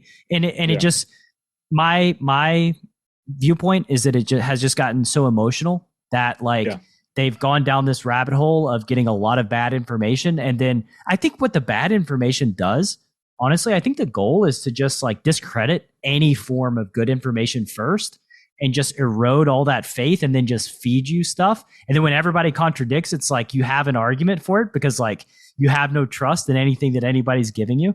It's fucked up. Yeah, no, it's really hard. I mean, it's become like an interest of mine, like trying to figure out how do we navigate this this world in which no one knows who or what to trust. And I worry that the equilibrium there is that basically we don't trust anything or anybody, and we all throw our hands up. That's awful. It's terrible. It's terrible. And so, yeah, I've been trying to like figure out, and every day is a struggle, trying to figure out like how do we restore civil discourse? How do we agree to the same ground rules? Like, what are we going to trust as reputable sources? What are we going to trust as facts? I think that I've developed like some really good questions to ask people, like, what would need to change for you to feel differently, or what piece of information does your conclusion hinge upon? Like, if we were to take that out, like you would come to a different conclusion, and that's interesting for a couple of reasons. One, it's a fantastic filter because the person doesn't have an answer. Bye, see you later. Thanks for making that easier for me. But secondly, I think it's the most efficient way to get the person you're talking to think about how they think about this. And I think so often people are going to come to the conclusion, myself included, that like, oh, I'm going by feel here, or I've made this leap because of emotion, and I shouldn't be that confident. And it makes me sad that I've seen poker players make these errors in reasoning, because it's the group that I had the most hope for. It's the group that should be the best thinkers on the planet. Yeah. There's a lot of In us, theory. though. You know, In there's theory, right? percentage wise, even if there's so many of us that like, I think percentage wise, it's just there's going to be some that sort of don't. I don't know, the cream rises, and the people that like, and this is true for the most part. I mean, like the brightest people I know are poker players. Like I am lucky to consider, you know, as my friends, uh, like Andrew Brokos, you've had on. Mm-hmm. Andrew Brokos is incredibly bright, one of the smartest people I know. And his ability in poker is strongly correlated with his ability to reason. Sure. And I just extrapolated that to everyone else. And so when I see like deviations from that, I'm like, why is that? Why was it the case? Where did we go wrong? With a poker player, we could frame this question as like you deploy a strategy that you think is really good. What piece of information could you find that makes you not believe that strategy is very good anymore? And I think that should click to poker players, where it's like, you know, you make a hero fold in a spot. Like, what would you have to learn about this situation to change your strategy? And is there something that you could learn? And like, if there's nothing that you could learn to change your strategy, I would very much like to say that maybe you're not the high level poker player that I thought you were. Right. Because there's always something that some bit of information that can change the strategy that you deploy. And that's sort of like parallel to what you said, right? Like, what's something, like, what is your opinion hinging on? Like, what piece of information could we change? And like you said, if they don't have an answer, well, then game over, right? Like, just how do we move on from here? Because like, you know, you're just wrapped up in cognitive dissonance land, and you're just not going to be reasoned with at all. Yeah. But I do think that this is like maybe, you know, one of the most important things, if not the most important thing that like we can all be working on a regular basis. Like becoming a better thinker is something I've become obsessed with for the last number of years. And maybe this is like as good of a segue as I'm going to get. So I do the undergrad in Sacramento. Yeah. And then, you know, I'm enjoying it, and my professors are saying, you're really good at this, you should do our master's program.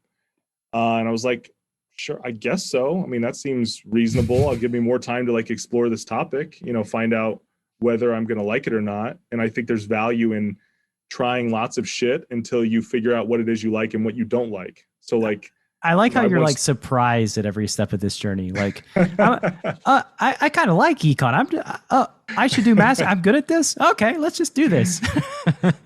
Well, I think I lost this this hubris or this ego at some point, but that like I was really good at making decisions. Like I chose a major that I hated. I don't know if I went to the best school. I don't know if I've dated the best people. Like I've made mistake after mistake. So I think it's really good to like be more you know, curious and exploratory, and try to not have supreme confidence that we're always making perfect decisions at every point. Could not have said it better myself. I have fucked up more times than is believable.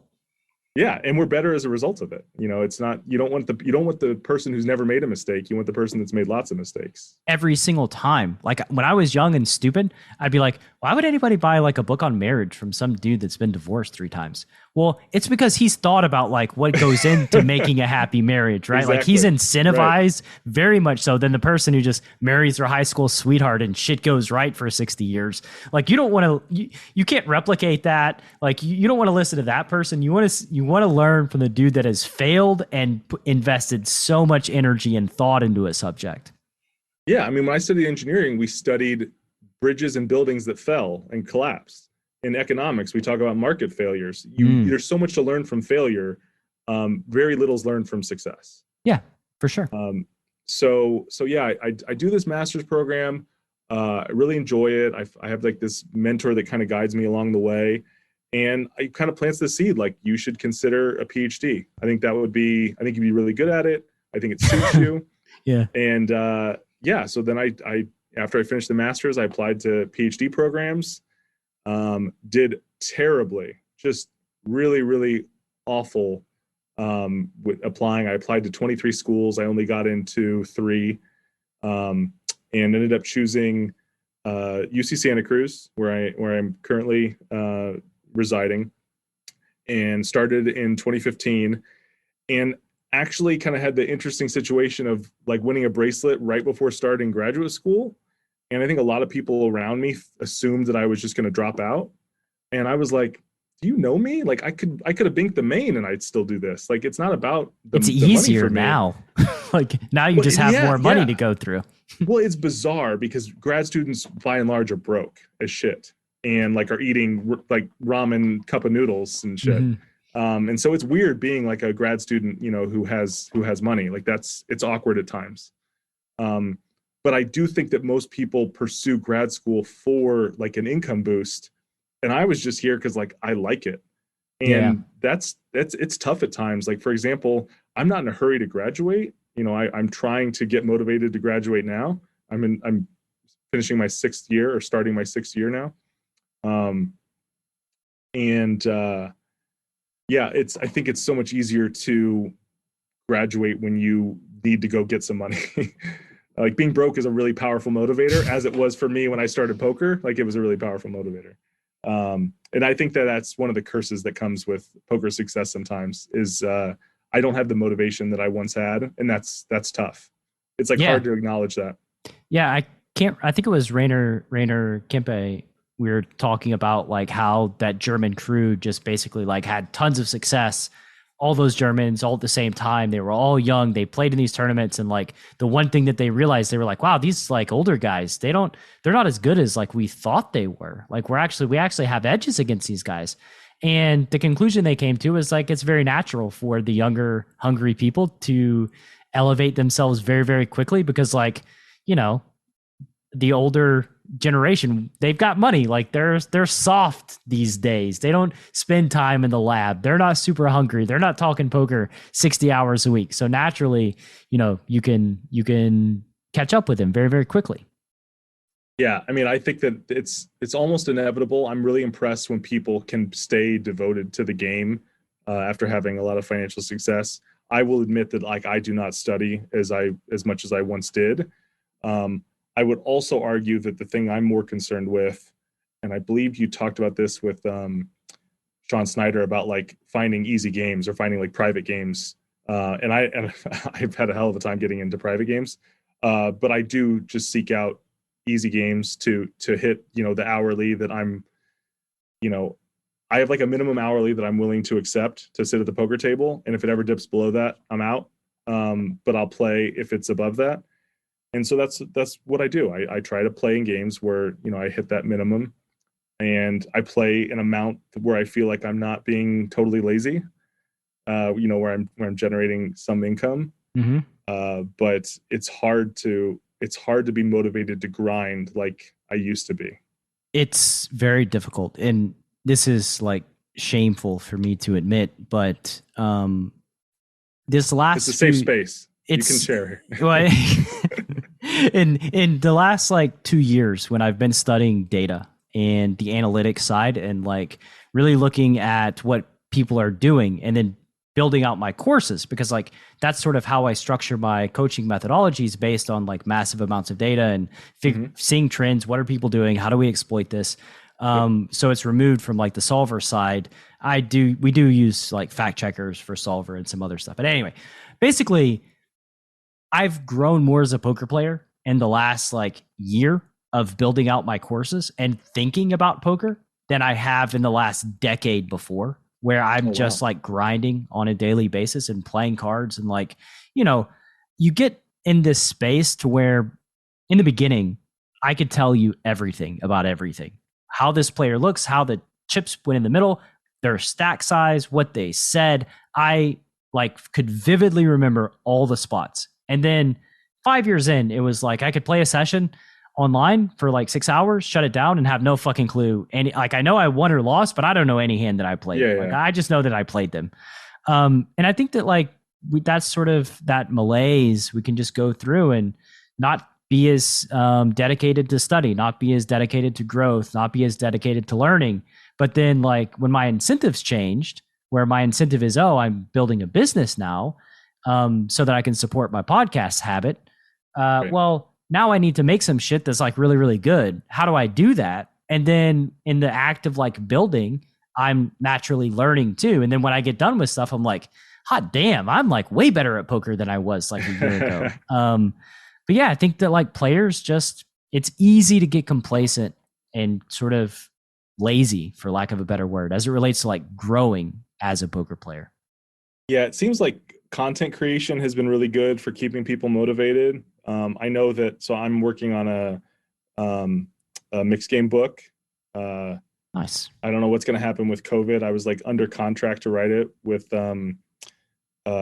D&B, the publishing house, which I guess has become a major publisher. I think 2+2 is kind of bowed out.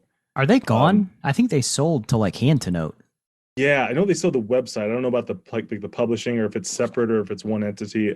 Yeah, I don't know. So, but yeah, they basically said like all of our contracts are paused for during COVID. But I know that like in working on the book, I kind of got a little bit more motivated. So yeah, I think there's something to what you're saying, that you almost need like a commitment device of some sort that like keeps you going and keeps you interested. Yeah, I mean, for me, it was like, I really love doing this. I like poker. I enjoy playing poker. But I love doing this podcast thing, and it's been a really long time since like I've genuinely loved what I do. Yeah. And so I wanted to keep doing it, and I need a mechanism. Well, I need to make something that's good, that people will buy, that's valuable and impactful and all this stuff. And yeah, just the incentive lined up to where if I want to keep doing this, I need to build a business like in earnest and not just be fucking around like saying I'm building a business and just doing a podcast that makes no money for for a year or whatever, right? Yeah. But yeah, it's just the incentive's got to be there. And I found that like if you change the incentive structure around to where like, oh, I'm making money because of this course that I'm making. Well, okay, I'm going to make the course. A thing that I did like a few months back, I was releasing a course and I'd been procrastinating on it because like it's kind of hard. Like you should know writing a book is fucking more difficult than like whenever people say it's difficult, they undersell it. Like even when they say it's the most difficult thing I've ever agonizing. done. Yeah, it's painful. So I just told my guys, like, if I don't have this done in 2 weeks, like, here's the sales page, you buy it. If it's not done in 2 weeks, I'm refunding everybody's money and I'll give it to you for free. And then like sold like over 10K. And then I was like, okay, I'm properly motivated to crank this sucker out now. But I mean, I think that like just a lot of life is based on incentives and accountability, and like self willpower is so fucking useless. Like it is such, I'm not motivated by self willpower. And I think most people aren't either. Yeah, no, I mean, I appreciate that I think one of the most important things we can do is like to know thyself, and the fact that you know that you like are more extrinsically motivated than intrinsically, which I think is true of a lot of poker players. I've been kind of having this discussion recently with friends. So I'm like a big believer in weight loss bets to try to get healthy. And I have stacked so many of these over the years, and I'm in the middle of like 3 of them right now. And they work for me. And like, I have felt shame about them in the past. Like, oh my God, is the only way that I can stop being fat if I have a bunch of money on it. But I think the better attitude to have is, this works. I don't have a better way of doing it. So until I have the better way, do this thing. Yeah. And yeah, it's getting me there. But yeah, I think the important thing is like, fucking just figure out what works. Exactly. And then just you found something that worked, which I think is really clever. And yeah. Then you just go.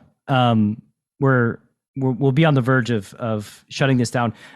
Veronica, on her YouTube channel, I don't want to say podcast, her interview, she interviewed you, and you are talking about something that like I experienced just a few weeks ago, which I thought was hilarious. You said that like if somebody's not willing to bet on something, then it's just like over. That's how you can like tell somebody's commitment to an opinion or a belief. And yeah, so we had a poker strategy discussion on the spot, like in my community. And my associate coach was like on the other side because like he just, for some reason, we butt heads sometimes on our opinions. And I'm like, okay, so like it's 80 big blinds to call and you win 120. So like I'll bet 80 to 120. Anybody in the group wants to bet me like just $80, I bet 80, I win 120, accepting all bets up to whatever y'all want to do. And like, not one person took my bet. And I'm like, okay, like, see, there's 10 people on the other side of this, but I'm the only one willing to bet money. And I was wrong. Like, we got the hand back because it's on ignition. And so we get hole cards. And like, I would have lost, but I mean, it's a pot odds thing. So like, I should lose more often than I win. But even still, it's like, anyway, tell me about that. Like, how you realized that or stumbled into that, because I think it's pretty cool. Yeah. So it's definitely, it's a viewpoint that's attributed to me. And like, it's something that I am asked about all the time. I did Andrew Brokos's and Nate Mevis's podcast, and I appreciated that they challenged me on it. I think that they really tried to play devil's advocate, and I need to play devil's advocate for it more, because I'm a firm believer that it's like the way to go. But basically, this idea is that when you have a disagreement with someone that feels like it's irreconcilable, oftentimes a good thing to go to is just, why don't we make a wager? Why don't we make a market here? And I think it's an efficient way. I mean, I'm all about, as like a poker player and an economist, like let's try to be as efficient as possible. If it's serving a couple of purposes. One is, like, as you found, throwing the bet out there and not getting anyone to take it is like a quick filter to recognize, like, okay, it seems like no one's confident on the other side. But in a world where you do find someone who's going to take the other side of it, it's literally a win-win, because, in a world where it's not going to be like so probabilistic, which, like, I think yours is like a little probabilistic. So even if you kind of described it, like, even the fact that you lost, like, you might have gotten the best of it and you're not exactly sure. But assume something that's like less, stochastic, and you have like there's a true state of the world, and we're like betting on the true state of the world, and we can determine that after the bet, that it's a win-win, because one of us is going to learn better, faster, more. It's going to be like burned in our memory when we're wrong. And I think that in a world where we can normalize betting on things that we disagree about, even for small amounts, and that's typically the pushback I get, like, oh, people don't have infinite money, or like people aren't gamblers. It's like, okay, we could bet $1. Like, I don't give a shit what the number is. I just want us to be betting something, because this is like a unit of account that's going to keep track of, and you can have a running tally with your friends. You could like never settle this. And it's like, okay, I'm stuck a bunch of $1 bets. My model of the world is not good. I need to update this shit. I am a big believer that the problem we have when we have disagreements is they aren't resolved because we're too quick to just throw them out if we happen to be mistaken, or we don't follow up on things when we have disagreements. Just like, oh, that person's stupid, and I'll move on. But when you have to keep track of this stuff, I think my naive belief is that people actually become better, mental modelers of the world. They're more invested. And one thing that I've talked about on this show many times is, like, you want to be wrong in a debate, because, like, if you're wrong, like, you get to grow. You're the one who experiences growth, and you learn something. And so, like, tell me about why you're happy that Brokus played devil's advocate, because that's an interesting statement, and yeah, just like to dive a little deeper. So similar to the fact that we don't learn from success, we really only learn from failures. Like, successes are just confirmatory, and like they don't help us. I don't gain a lot from talking to a bunch of people who are like-minded, who are just going to like nod with everything I say. Yeah, I want my beliefs to be bulletproof. I want them to be immune from every criticism. And if they're not good, and they need to be strengthened. And so, like, if I have a discussion with Andrew, so I'll give you a great example. I was talking to Andrew today, and Dan Smith is doing this this charity match for Afghan refugees, and he's like matching up to 100K for donations. And I shared this, and I said, like, too often we see like Twitter activism as a substitute for actually doing good and like actually contributing money. And honestly, like $20 to this organization is probably worth like thousands of tweets or thousands of retweets or likes. Sure. And Andrew pushed back and he's like, I actually think that you're off here by a large margin. And I appreciated that more than I would have appreciated 1,000 people saying like, oh, I'm really glad that you said that. Like, that's so great. Because Andrew got me thinking like, am I off here? Am I like poorly calibrated? Should it have been less? Should it have been more? And then I started thinking about it, and I thought about it more post criticism than I ever would have thought about it had people just patted me on the back and said like, oh yeah, I'm really glad you did that. And so, yeah, I mean, I do, but it's I think it's a rare quality. I think it's something that you have to, hopefully you can develop it over time where you actually seek out. Like I think sometimes people see me as being antagonistic, or you know, like a polemic who's constantly seeking debate. And like, what I am is I'm trying to get better. Like I'm constantly trying to get better. And the only way to get better is to interact with people who disagree with you. Like I happen to be like left leaning right now, but I don't think I want to talk to a bunch of Democrats. I want to talk to Republicans. I want to hear the best ideas on the other side. And that's just always for everything. I want to hear the best ideas on the other side. And there's a lot of value in breaking things too. Like, and this is just in life. Like you have an opinion, you have a belief. Let's try to break it, right? Let's challenge this to see how it holds up. Because like, if it doesn't hold up well, then like you don't want to be stuck with a belief that doesn't hold up well for very long, right? And you especially don't want to root your whole identity and life around a belief that doesn't hold up very well for very long. So absolutely, yeah, let's break shit. Let's accept being wrong, and let's be happy about being wrong and be happy about changing an opinion when we gain new information that contradicts that opinion that is objective. And we're like, oh yeah, maybe I thought about that incorrectly. I don't know. This is something that like the people, if I'm coaching a private coaching student, the person that can never admit a mistake or that like has an opinion, bears down and won't change it based on data or evidence, like that's somebody that just isn't successful at poker. They're just never well, they're successful. not going to be successful in life. And that, so you've recommended a couple books. I have this really weird recommendation system where I only allow myself to recommend one thing per week. And after I give that recommendation, I never recommend anything else for the rest of the week. and then I have this other thing I do where if I recommend something to someone and they don't like it, I'll pay them for their time. Oh, and so that's a good one. A book I am reading right now. Well, the idea behind both of those is they both are my clever attempts at trying to figure out how can I get you to value my recommendation over the recommendation of all your friends. So let's say you have 100 friends that are constantly watch this show, watch this YouTube video, read this book, listen to this album, blah, blah, blah, blah. It's too much. And honestly, I think you'd be lying if you said like you were trying to, you know, aggregate these recommendations and synthesize them and go through them one by one. No, you're probably just tuning them all out. So my goal selfishly is I want to be at the top. I want my recommendations for all my friends. Oh, Andrew recommended this. I got to check that out. Why do you think humans value recommendations so much? Like, why is it that like I get done reading like a good fiction book, and the first thing I want to do is like, hey, read this fucking book. It's awesome. Yeah. Like, why do we do that?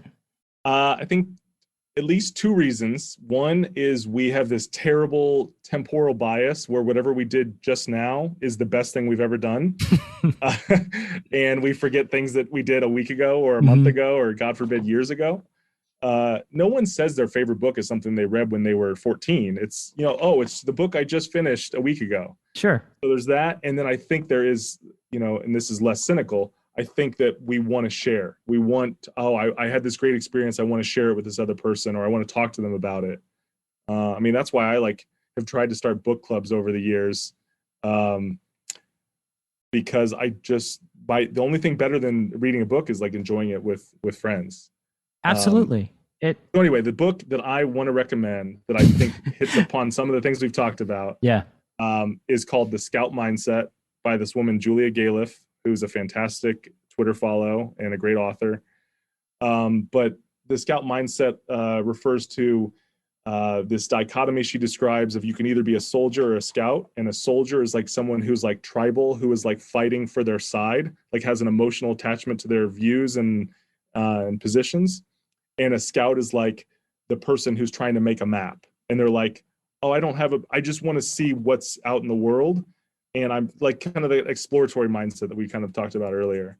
Yeah, this is the kind of stuff that I just think is so fucking important right now, because it's not going to get better. It's just going to get worse. The toxic environment that we live in.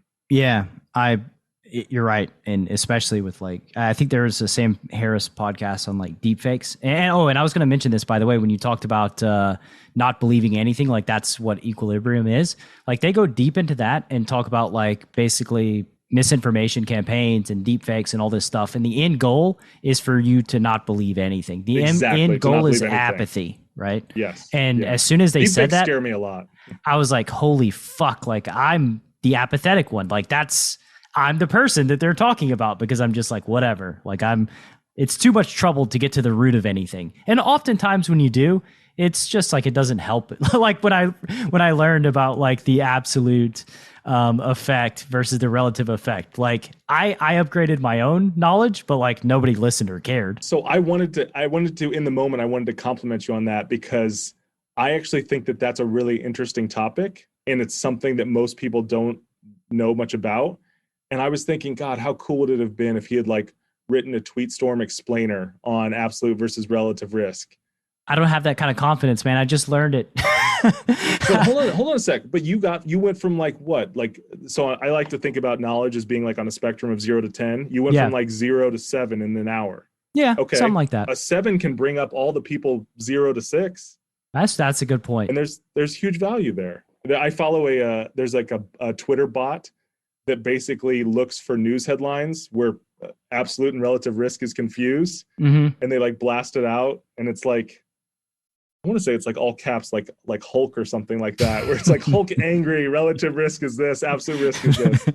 And no, I think it's something that it's a relatively simple concept. You could explain it pretty quickly, and it makes you a better critical thinker, because you realize this distinction that's really important to understanding scientific results. And I wanted to know, because like, okay, like, is this right? Is this statement correct? Like, should I be changing my thinking about something, right? So like, I want to learn and educate myself, and you know, I don't know. Patrick Howard said it very well, that like, as it relates to COVID, there's two sides, and like from his experience and everything he's learned about the both sides of the argument is like, one are really smart people who are backed by data and backed by things that they can measure and confirm. And then the other is like a bunch of really smart people that are, you know, backed by more guesses or opinions, or, you know, X, Y, or Z, or because of this thing happens, then something else might happen,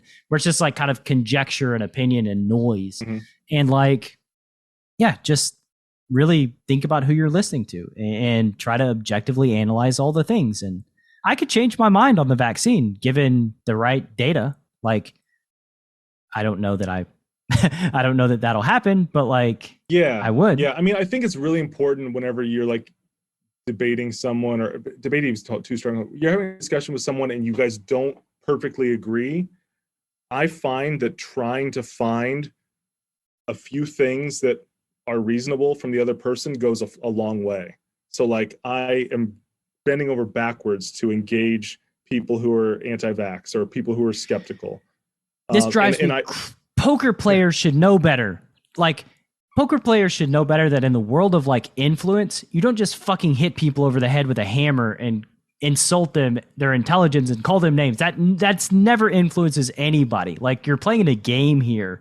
Let's play the game well. And like, calling somebody names is playing the game like shit.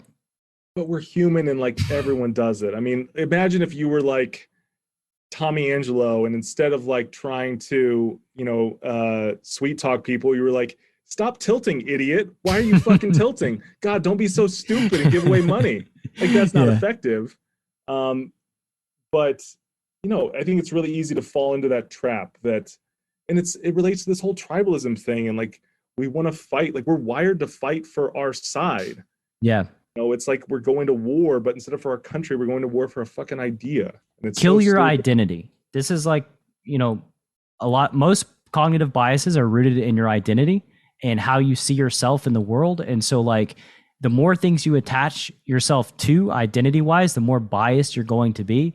And I mean, this is just something that like, one of my favorite experiences is like eating an edible and feeling like the disillusion of ego, and just like kind of it's this weird space where I feel like I see things much more clearly, and like all the stories that are in place and why people do what they do and how like kind of silly all of it is.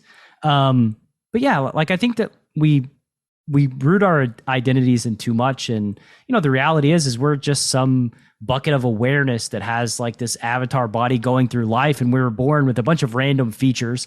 Like I identify myself as a white person, right? But like, am I like it? Should I don't know the answer to that, because like I had no control over it. It just is what I am. I identify myself as Brad, but like that's an arbitrary label that my mom gave me at birth. So anyway, I just going off on a little tangent here on identity. I think some useful framing that helps me on this topic is like, we are this piece of wetware that has evolved over hundreds of thousands of years, and we run a really buggy OS. And there's only one person that's in charge of debugging the OS, and it's us. Yeah, it's us. So do a good job. Yeah. Cool, man. You mentioned your book. Say it again. It's the Scout Mindset. The Scout And I will Mindset. say anyone who hears this, and if they buy the book and don't like it, or if they read the book and they feel like it was a waste of time, hit me up. I will buy the book back from you, or I will try to make amends. What do amends entail? I'm not sure. I pay people for their time, but like it's tricky with books because like I don't know how long it takes someone to read a book, but at least a money back guarantee, I will offer that. Anyone who buys the book, I'll buy it back. Cool, man. I assume that it's just gold.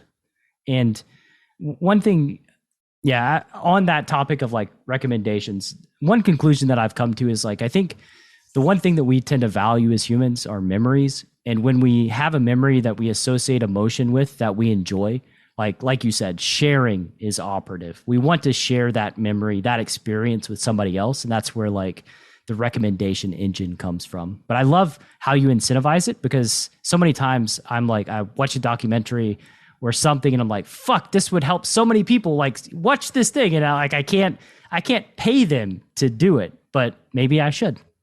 Yeah, I once had a conversation with Igor Kurganov, Liv Burry's boyfriend and high stakes poker player, and he and I like tried to develop like an app because we wanted to have like money be in part of this too. Like, hey, I have this book and I know my friend will like it, but I can't find a way to make him read it. What if I like gave him this monetary incentive? Yeah, and it was like trying to like combine altruism and recommendations. And it kind of fell apart and we were both super busy, but like I do think that there's untapped like utility gains there. If we could like match people with, like, I'm sure you have friends where you're like, oh man, I think he's got to see this movie or he's got to listen to this podcast, but it's hard to cut through the noise. It is there. Well, in this day and age, we get so many hits and impressions on our attention. There's just only so much things that we can do. It was so much easier when there were like a handful of philosophers and the Bible, and that was it. Yes. Very easy to have all the same experiences as everybody else. Yeah. Exactly. So just two more questions. We'll call it. First, what are your goals in poker? What does that look like for you? Is poker a major part of your life these days? You just put it in your minimum hourly? So we haven't really touched upon it very much. And that's on me because I do try to bring it up a lot. In 2015, I found this philosophy known as effective altruism. And it's something that has started this meta charity called Raising for Effective Giving. And it's, Phil Bort and Liv and Igor and a bunch of other high stakes players started this charity to try to motivate poker players to give a portion of their winnings.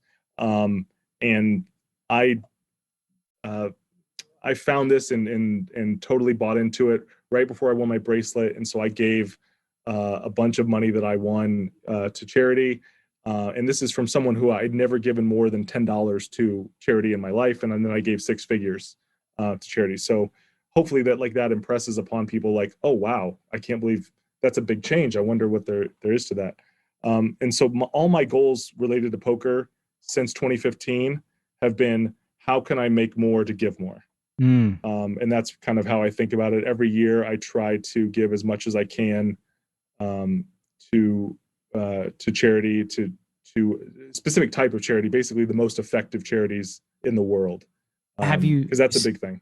Yeah. Have you seen any changes to mindset, motivation, when you're framing it in this way? Because I know that like when we have like goals that are just like monetarily driven, they're much less impactful to us. But this seems to be, beyond money, which feels like a better driver. Yeah. Like I've never been motivated to have stuff. But I would say the thing that I was struggling with after playing for a few years is I started to get concerned about the ethics of poker. Sure. That it is like inherently a predatory game that we play. Mm-hmm. And there's some various ways you can justify it. Like, we talk about wins above replacement. Like if I get up, another body occupies this seat. So it's not like we've all had these happen. Existential crises totally. breakdown. The game's going to happen whether I'm here or not. But my ethical concerns disappeared overnight when I was like, oh, the person who would be sitting here instead of me isn't going to give shit to charity, and I am. And not only that, if I play this game and I can represent this organization, I might be able to move the needle for a few other people too. Yeah. And I think that's awesome. And one of my private coaching students, we had the same conversation a little while back. He's younger and was talking about like, what are we doing? We're just like taking, it's just predatory. And I just said like, well, you're winning a lot of money. Like, have you considered what you're doing with that money? Like you can put that money in action doing good things. And like, that's a way to give back, right? If you feel like you're not giving back, then you can just give back in that way, right? There's nothing stopping you. They're not mutually exclusive.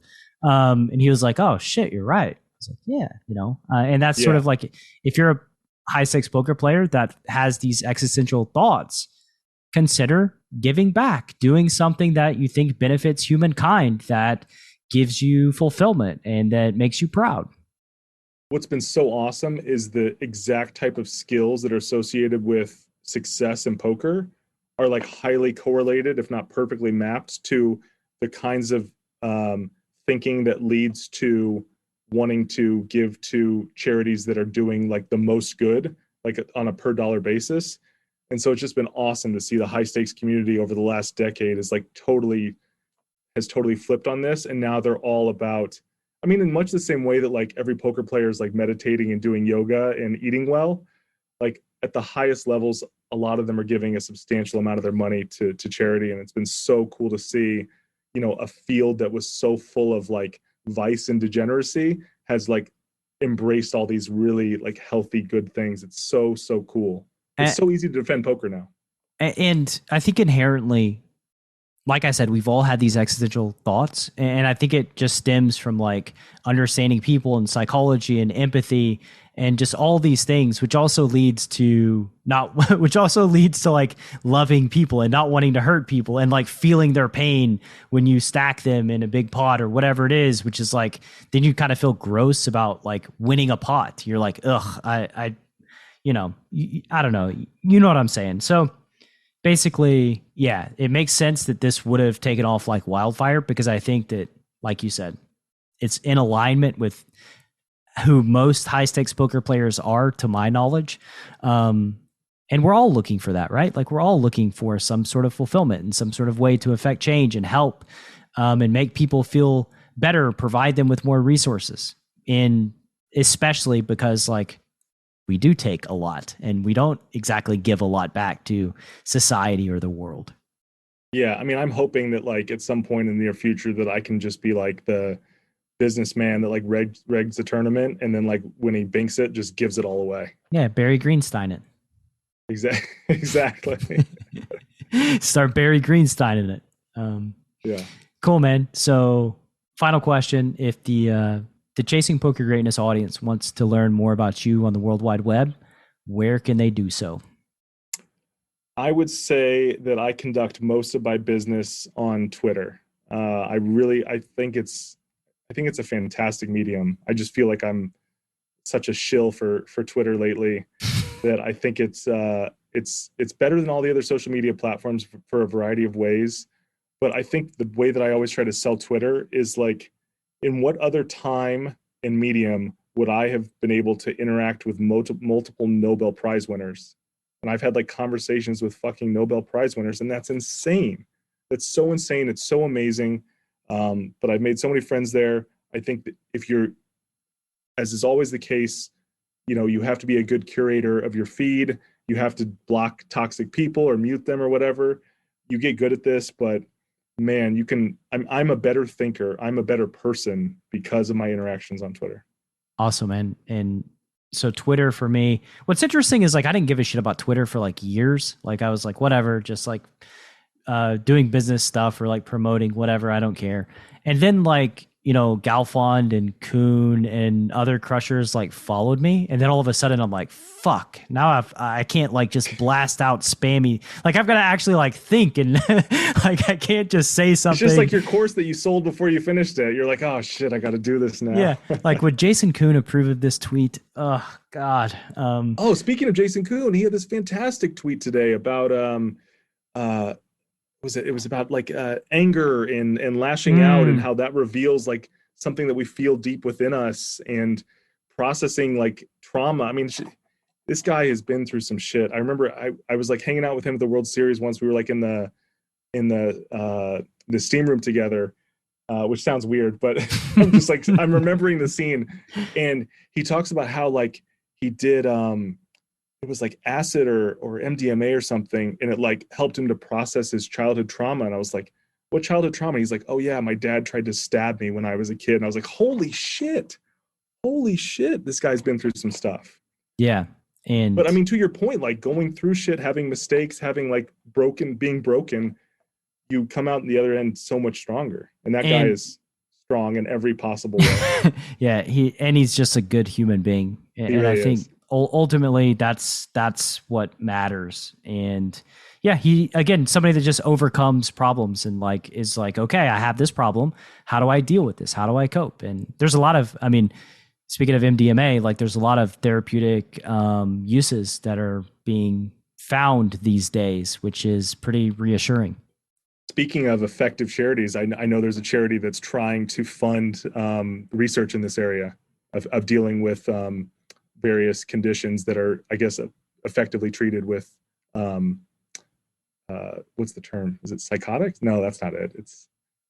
But those like alternative pharmaceuticals. The word is like slipping my mind. Psychedelics. Psychedelics. There you go. Yeah. Psychedelics.